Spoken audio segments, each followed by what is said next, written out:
want to use my 5 minutes to tell you essentially about the meaning of life for me. And it starts the night I lost my virginity. I'm in a small room surrounded by wood paneling and posters of horses, and I distinctly hear the voice of love asking me, "Are you ready for this?" And I'm like, "Can I get back to you?" And you might think that this attitude led to disaster, but far from it. Think more butterflies, moonbeams, unicorns. Everything went perfectly. Depending on your perspective, it might have gone a little too perfectly because 6 months later, I was a father. So this turned out to be possible. Aren't you adorable? But not the main reason we did that.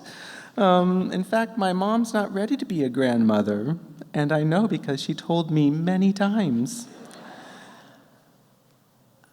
Teenagers, if you're listening, which I know you're not, you're going to want to perk up when the health teacher whips out the banana. I like to pretend that I held my son like that after he was born, but the truth is far more complicated. What really happened was the deep and forever love that Megan and I shared lasted a couple more weeks, and we broke up, and I had no idea she was pregnant.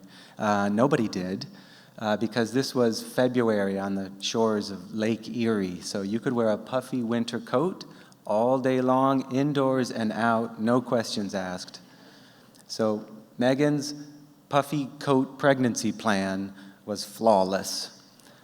Until one morning before school, at the bus stop, she collapsed in the snow. And she was rushed to the local hospital, Lakeshore Medical, where one of the ER nurses was my mom. And when I got home from school, Mom assaulted me with a manila folder that was a stolen medical record. And I don't mean to point the finger, but that's a felony. She said, "Read it." I can still see the words Megan O'Brien, distended abdomen, emergency, fetal heartbeat. Whoa, whoa. And my mom's face, and she does not share my confusion. She is a little bit scared and a lot ashamed. And that is not okay. Next thing I know, I'm standing beside a hospital bed, and Megan barely says 2 words to me. She just hands me a Polaroid picture. And it looks like a ball of medical tape and tubes, and a little bit like a very tiny baby. Whoa. And when I get home, my mom is like, "Who loses their virginity and fathers a child at the same time?" And I'm like, can a baby really live in the world after 24 weeks? And I hear the voice of love again, and this time I say, "No, not ready." We get a lawyer. The lawyer requests a blood test. Megan is 2 months younger than me. She doesn't even answer us. I'm supposed to leave for college in a couple of months, but I can't. It's in Texas, and I have this Polaroid in my pocket. So I take it to the empty pool in our yard, and I jump in and I light a match, but it goes out. So I have time to tell myself, don't do this.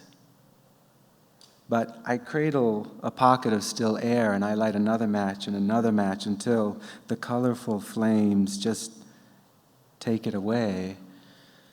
But, of course, what did not disappear was the shame. That was just set on fire and placed in my chest.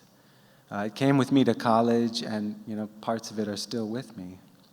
But my son, Matt, he's just the most amazing human being.